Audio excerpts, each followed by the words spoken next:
Durante o verão na Ibéria, você tem que procurar água. Não é fácil de encontrar. É escassa, ou pertence a outra pessoa, ou simplesmente desapareceu. Tudo se evapora. Não chove há semanas. Uma única gota pode não cair até o outono. Assim é o verão nessa terra quente. Bela, mas árdua.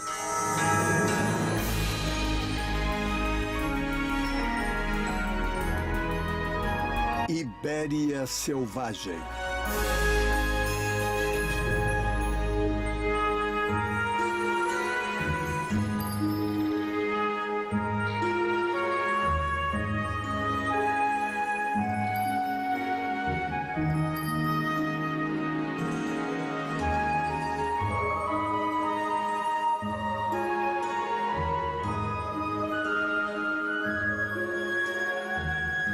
A Península Ibérica possui muitos climas. Ao norte, há uma versão muito mais leve do verão.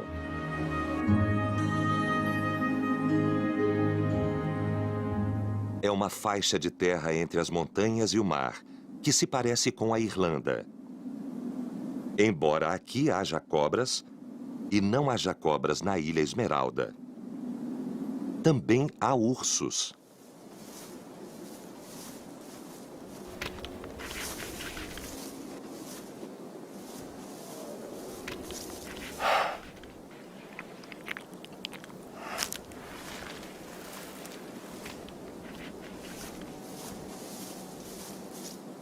Esses são os sopês dos Picos de Europa, ou Picos da Europa. Primeiro parque nacional da Espanha e um dos locais mais belos do mundo.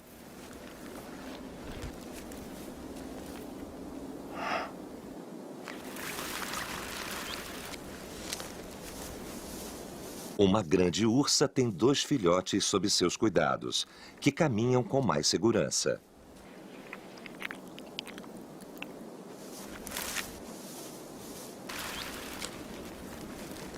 Às vezes, eles ainda tropeçam, mas o perigo de levar um tombo passou quase completamente. Eles vagam nessas encostas íngremes, evitando os machos adultos que poderiam matá-los. Naturalmente, a mãe prefere o risco da queda. Assim, é mais improvável perder ambos os filhotes.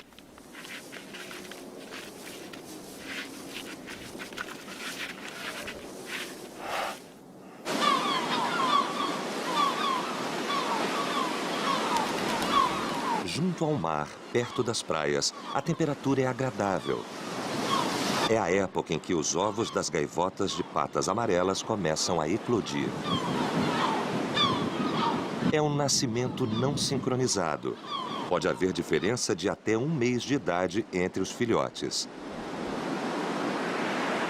Aqueles que nascem na melhor época de cada temporada serão os escolhidos para reproduzir no próximo ano. A menos que eles sejam devorados. As gaivotas se reproduzem em gigantescas colônias, contendo dezenas de milhares de indivíduos. E as presas mais abundantes e mais próximas são outros filhotes de gaivotas. É preciso estar muito atento ao vizinho.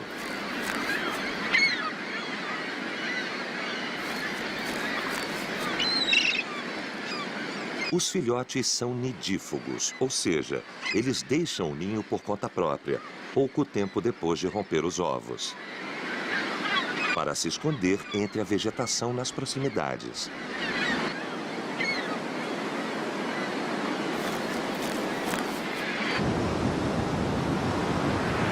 Um dos pais fica de olho na área para evitar canibalismo.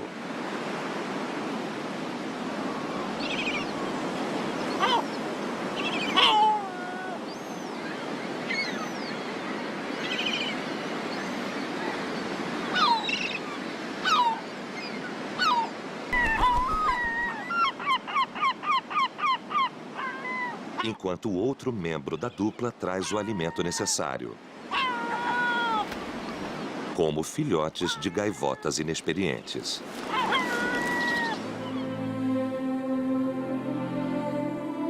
No verão, o principal objetivo é criar o que nasceu na primavera. Ao contrário dos insetos, talvez apenas 10% dos filhotes sobrevivam à estação. Menos de 5 ou 6 minutos de voo da imensa cidade de Madrid fica El Mundo del Palo. Cerca de 16 mil hectares de floresta de carvalho densa e rica como nenhuma outra. É um ecossistema bem preservado e privilegiado, onde prospera a extremamente rara águia imperial.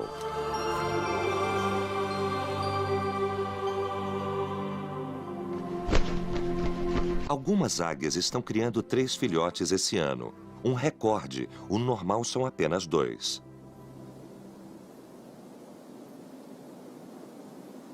Há alguns anos, ter nenhum era normal. Mas a espécie está se recuperando.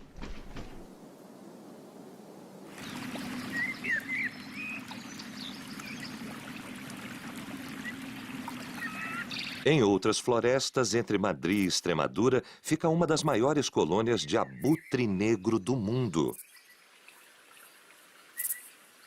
A espécie também vive da Turquia até a China e Mongólia. Calcula-se que existe cerca de 7 mil pares em reprodução em todo o mundo e 2 mil deles vivem aqui, na Ibéria.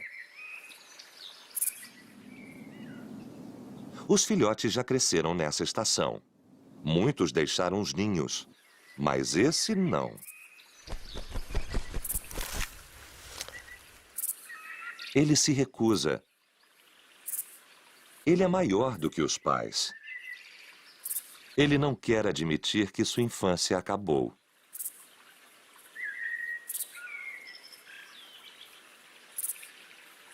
Sua mãe é a única que vem para ficar com ele por curtos períodos. Mas cada vez menos, todos os dias. Ela não traz mais comida e ele está confuso.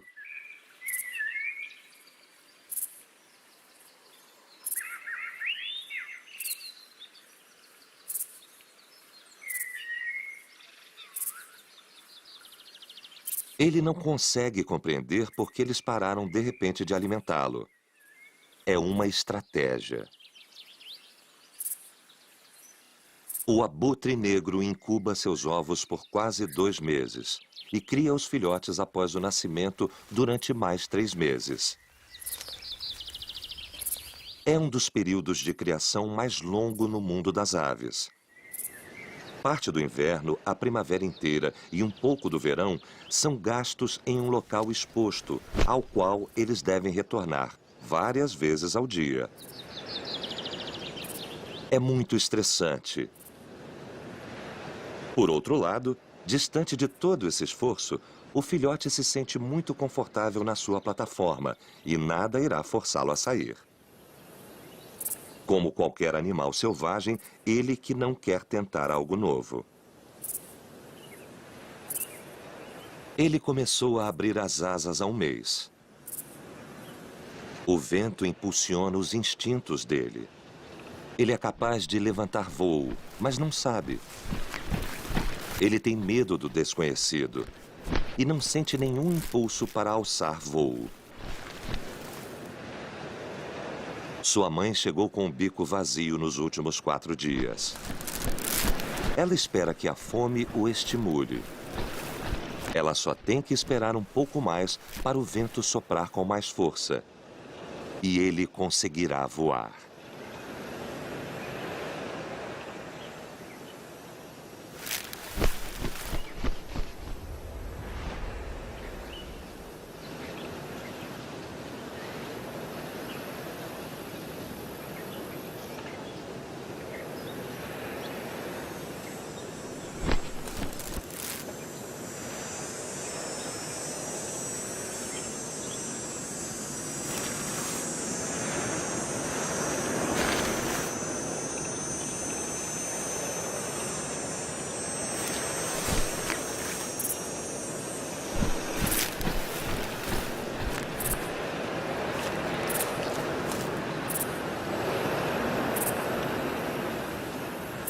Talvez amanhã. O calor está se tornando mais intenso. É fundamentalmente útil quando em contato com outro escorpião do mesmo sexo.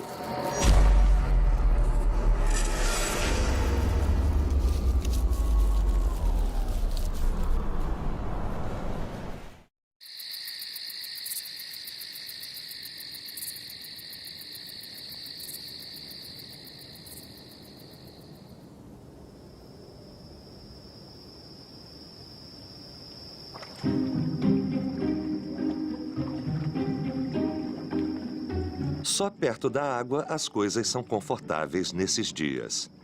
O Parque Nacional Tablas de Daimiel resseca apenas ocasionalmente.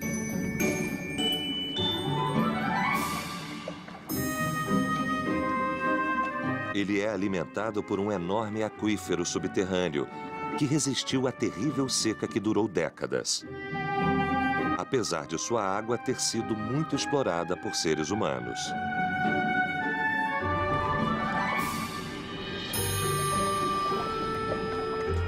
Mas parece que estamos aprendendo a valorizar mais a água nos últimos anos.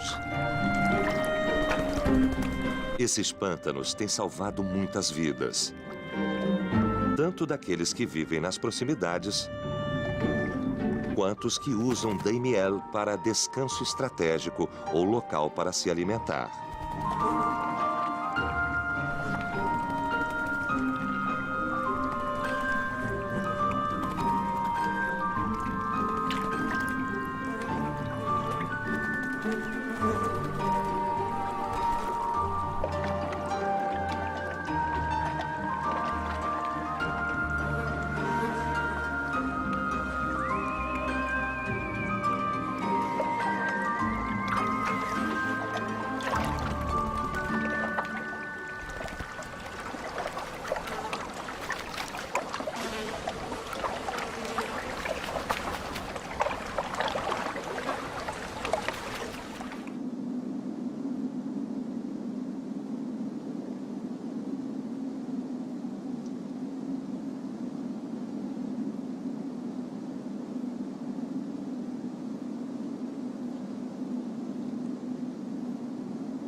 Essas são as águas mais frias da Ibéria, junto com as dos lagos dos Pirineus.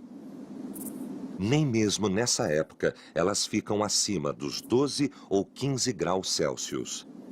Essas são as condições dos ecossistemas no alto das montanhas.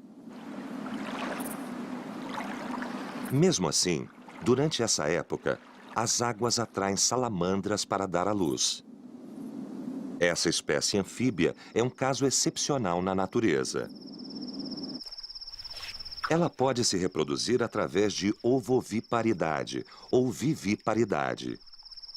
Nesse caso, cerca de 40 filhotes nascem num saco, na sua fase juvenil.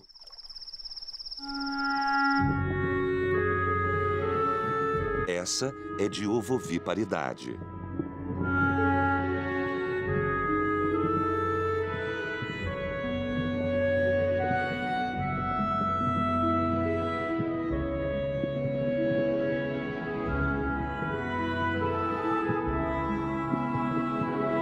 O recém-nascido torna-se adulto através de uma metamorfose progressiva.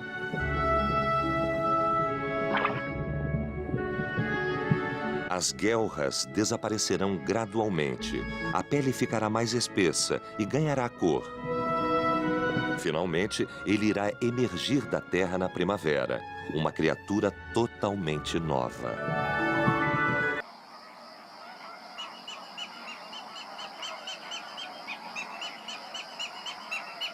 Esses filhotes também nasceram no verão. Mas em contraste com os Pirineus, a água está por volta dos 30 graus Celsius. Essa é a Laguna del Fuente de Piedra, ou a Lagoa da Fonte de Pedra, entre Málaga e Córdoba. É um dos lugares mais bonitos da Andaluzia e também dos mais quentes. É um paraíso para os flamingos.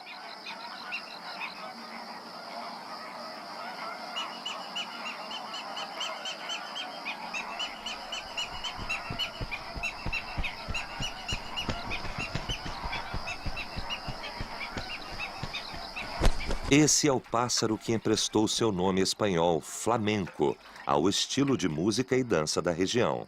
Ele bate os pés quando come, dança quando corteja e quando anda, sua elegância é sem dúvida puro flamenco.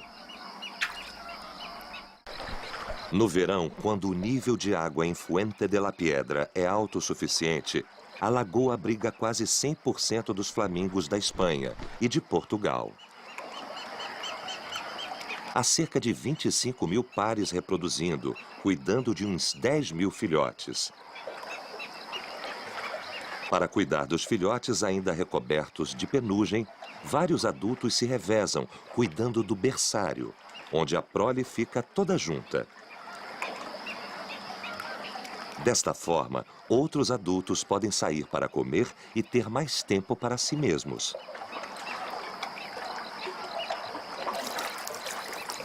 Isso é vital. A dieta do flamingo consiste principalmente de pequenos crustáceos.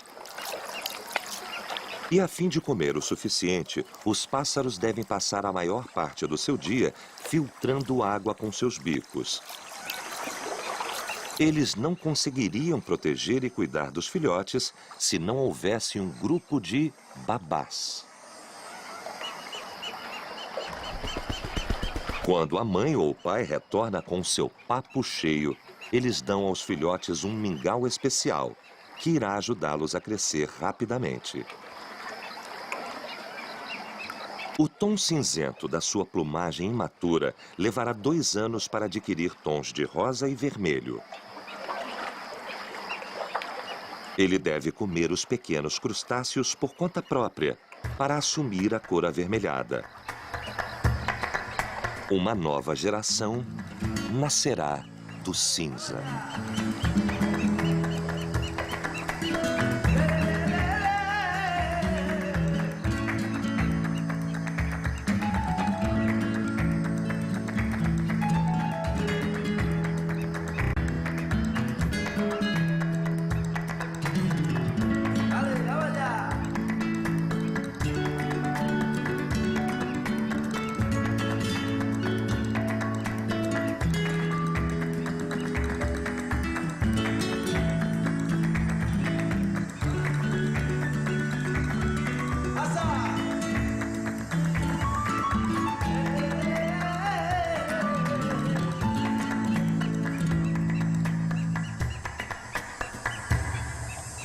Para muitos é uma surpresa saber que existem aranhas viúvas negras por toda a Península Ibérica, da Galícia até Almeria.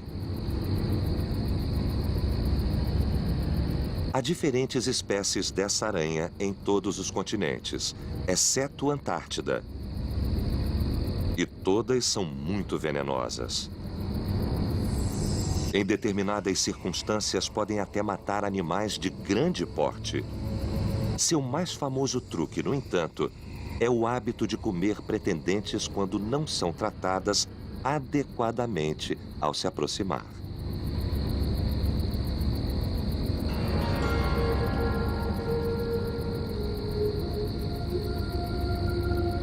Os machos têm que entrar na teia da fêmea. A tática do macho nessa espécie, Latrodectus tredecingutatus, é cortar e devorar parte da seda da fêmea para construir seus próprios caminhos. A ideia é tornar mais fácil a fuga, se ela não quiser nada com ele. E caso ela o persiga, não reconhecerá sua própria casa. Agora, ele acredita que pode fazer a tentativa.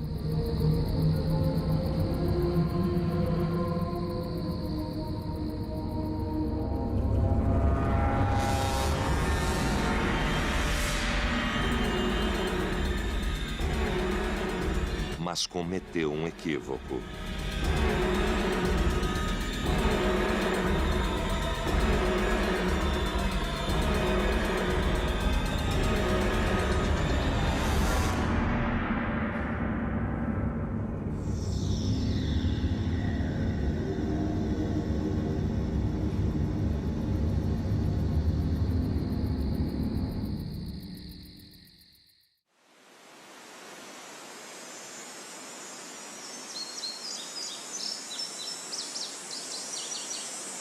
Algumas formações geológicas também parecem equívocos. Uma grande parte da Terra é composta de rochas esculpidas pela água ao longo do tempo. É por isso que existem muitas cavernas escondidas nas colinas da Ibéria.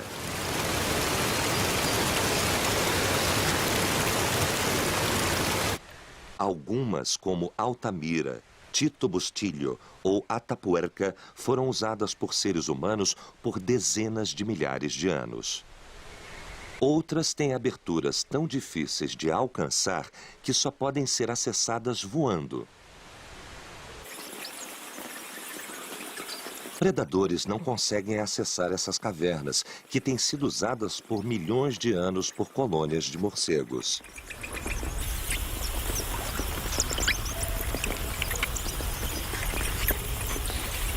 Aqui, pelo menos, várias espécies vivem juntas, incluindo o morcego orelhudo, morcego de ferradura e o morcego focinho de porco.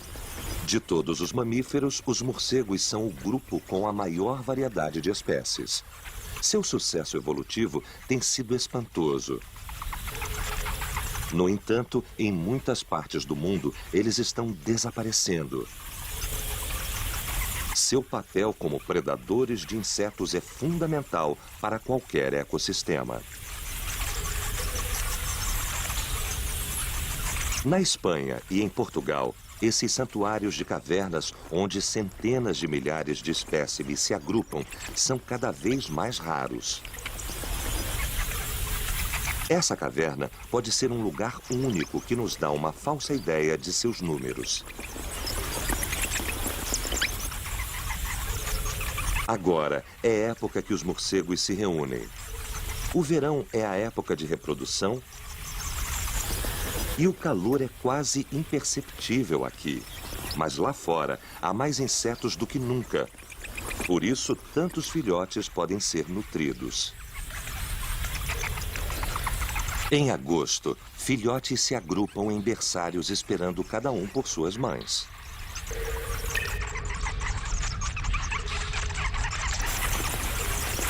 Apesar das semelhanças e o número de morcegos e o aparente caos, cada mãe reconhece e alimenta exclusivamente sua própria cria.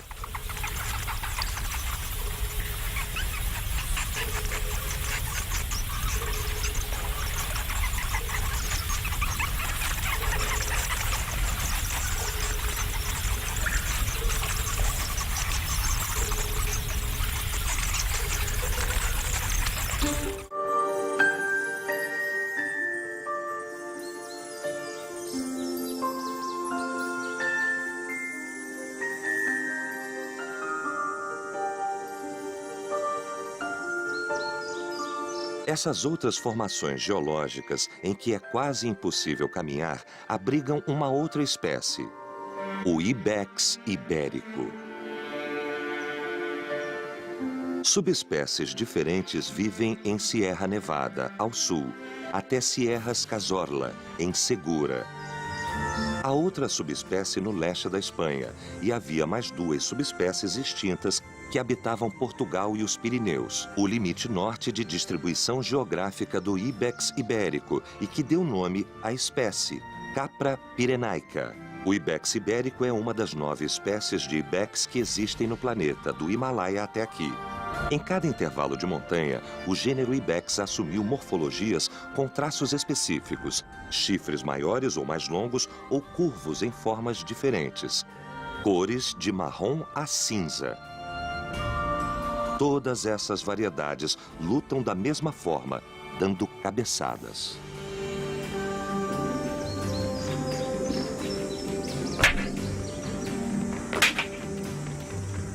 Os adultos só lutam durante a época de acasalamento, que é no outono e inverno. Mas os jovens sempre querem brincar e continuar em ação.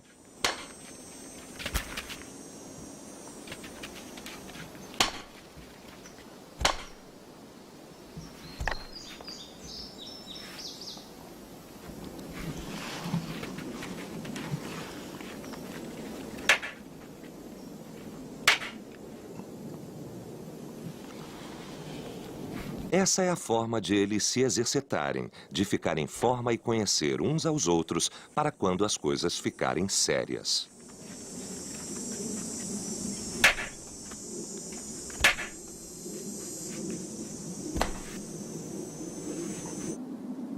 Também nas montanhas, até uma altitude de cerca de 1.700 metros, reside algumas das mais raras e mais belas borboletas da Espanha. A Actia isabelli. Elas existem em pequenos grupos na França, mas a maior população se encontra nos Pirineus. Acima de tudo, nos Pirineus Orientais, na Catalunha.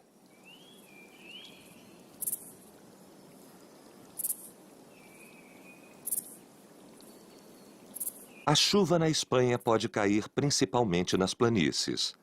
Mas esta é a parte alta, perto de Sevilha. E aqui chove muito pouco.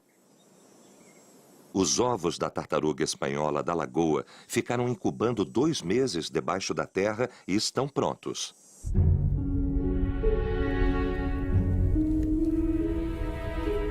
Cinco filhotes estão prontos para literalmente romper as cascas e nascer. O processo levará alguns dias. Não é fácil rasgar o revestimento que lembra pergaminho, que recobre a casca. A casca foi feita para manter os embriões hidratados enquanto eles se alimentam da gema. Quando chega o momento, cada tartaruga desenvolve um pequeno, mas muito afiado dente na ponta do nariz. Com isso, elas empurram e cortam, enquanto suas próprias carapaças endurecem. É um processo lento e muito delicado, mas não é o fim de seu confinamento. Elas estão apenas a alguns centímetros da superfície, mas o solo está duro como rocha, devido ao calor e seca. As pequenas tartarugas não podem emergir ainda. Seus membros não têm a força necessária. Mas elas são pacientes. Elas sabem esperar pelo outono quando chove na superfície. Mas o solo está duro como rocha, devido ao calor e seca. As pequenas tartarugas não podem emergir ainda. No meio do dia, a vida parece ter desaparecido. Apesar de não parecer, os animais estão simplesmente dormindo. Tirar uma soneca aqui no verão é quase obrigatório.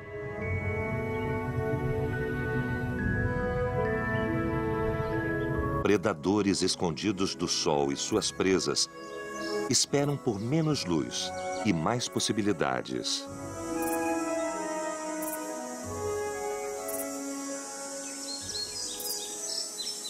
Martas, martins, doninhas e furões preferem caçar ao anoitecer e ao amanhecer.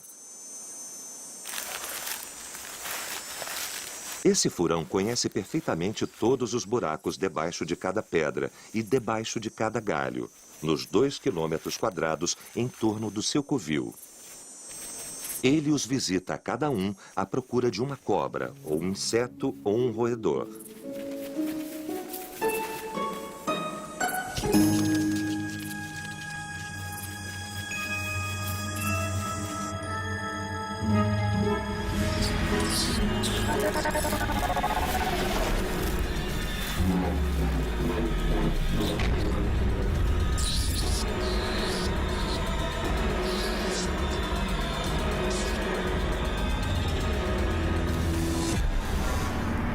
Mustelídeos ajudam para garantir que os roedores não se tornem uma infestação, que deixaria a zona rural em desequilíbrio.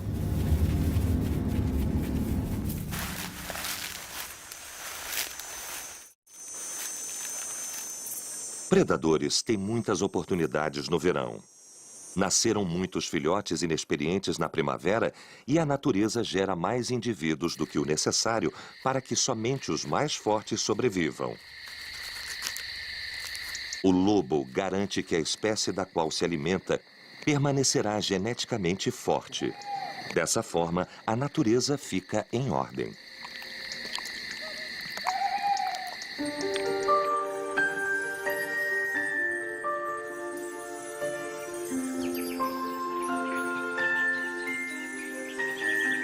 Aqui estamos, testemunhando um novo amanhecer para o lobo ibérico. Os lobos foram levados à beira da extinção pelos seres humanos. As espécies desapareceram de grande parte da Espanha e Portugal. Mas a preservação ambiental e o trabalho de proteção feito em ambos os países parece ter dado frutos. Assim como o lince ibérico, muitas pessoas vêm ver os lobos. Nós precisamos manter e cuidar deles, sem que os fazendeiros paguem o preço por viver perto de um superpredador.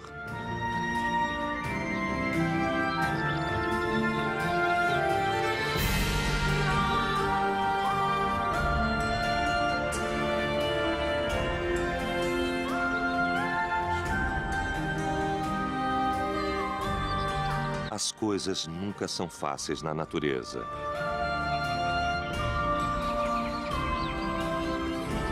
E o calor deixa as coisas mais complicadas.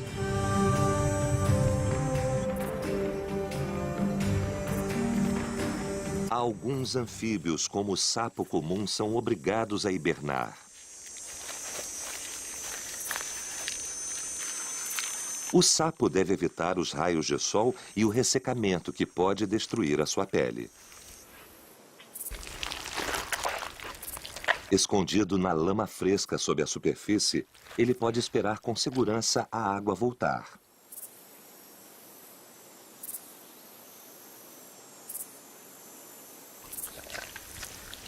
A água desapareceu em muitos lugares.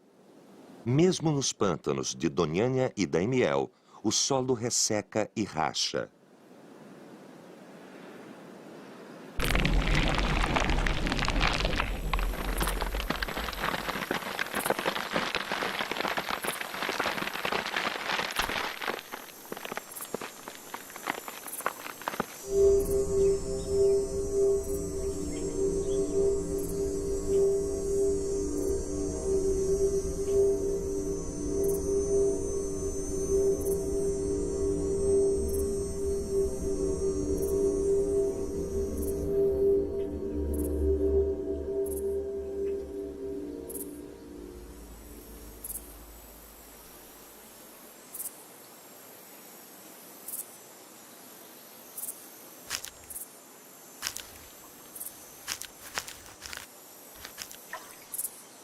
A lama também rachou no deserto de Monegros.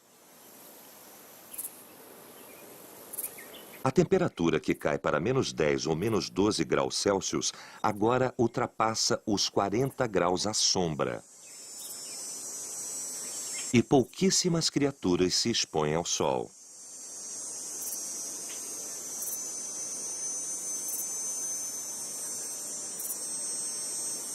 O ar está tão seco quanto o solo, que é literalmente abrasador.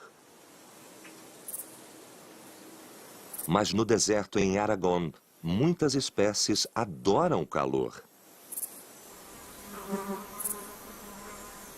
Essas moscas vermelhas gigantes adoram o calor e se reproduzem sob o sol de verão.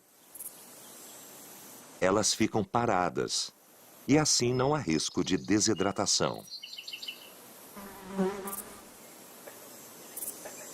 A essas temperaturas, até as cotovias e os chascos do monte ficam escondidos. Talvez por isso os gafanhotos também decidiram que essa é uma boa hora para acasalar. Essas terras duras e secas são parte de um dos maiores desertos na Europa. O Bardenas Reales em Navarra é outro grande deserto.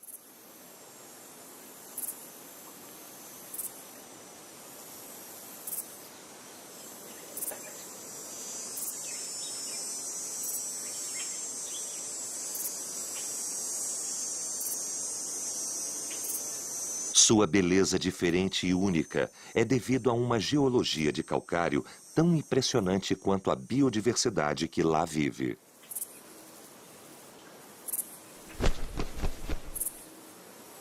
Nesses habitats muito especiais, há vários artrópodes com adaptações, como a centopeia.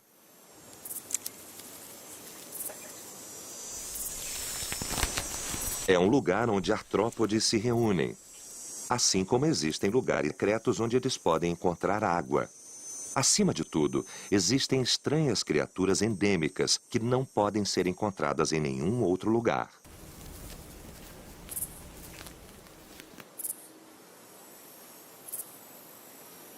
Bardenas também é o terreno ideal para encontrar cobras. Essa é a inofensiva cobra da escada. Na Ibéria, nenhuma cobra é realmente perigosa, se excluirmos a cada vez mais rara víbora.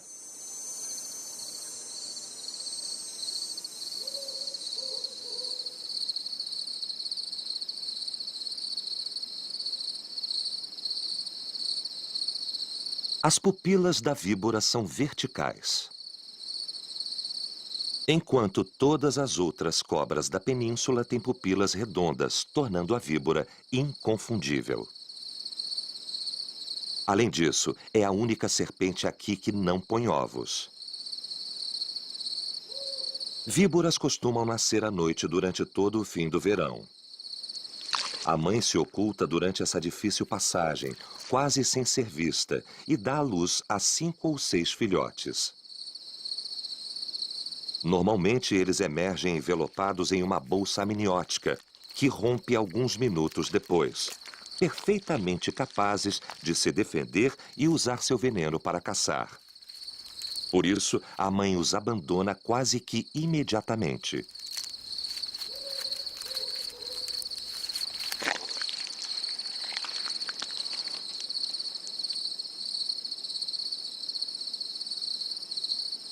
Caçar não é fácil para qualquer animal.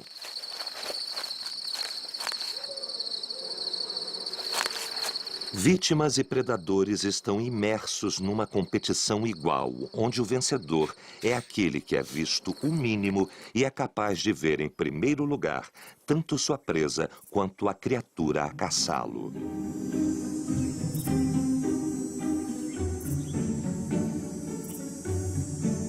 É um duelo de camuflagem.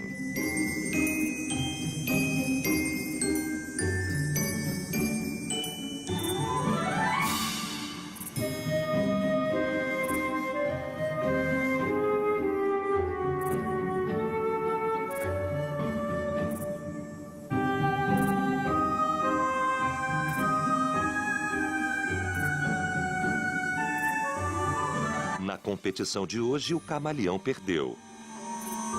Ele é um mestre, mas o louva-a-Deus o viu primeiro.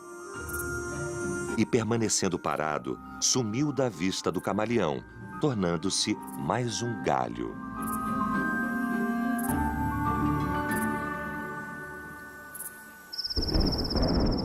As noites estão ficando consideravelmente mais longas e cada vez mais frias.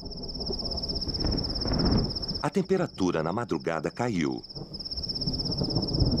especialmente nas altas planícies da península. O verão é árduo, tórrido e difícil para muitos. Mas é curto.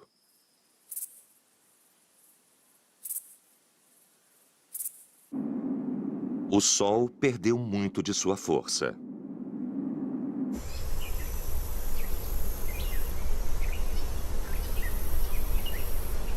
Essas são as imensas florestas de carvalho de Soria.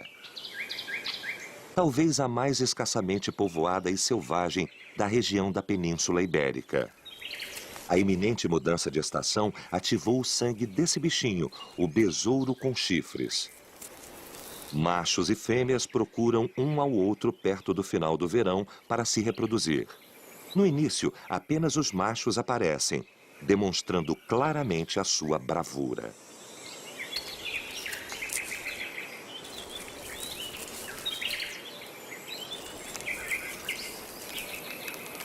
Cada território é defendido ferozmente pelos besouros mais fortes e mais agressivos.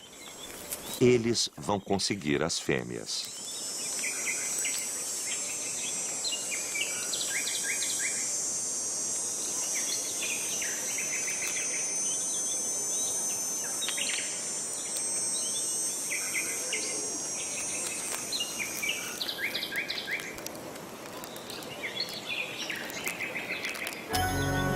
Hoje é a última tarde de verão, quando os besouros voadores tentam deixar de ser uma espécie em extinção.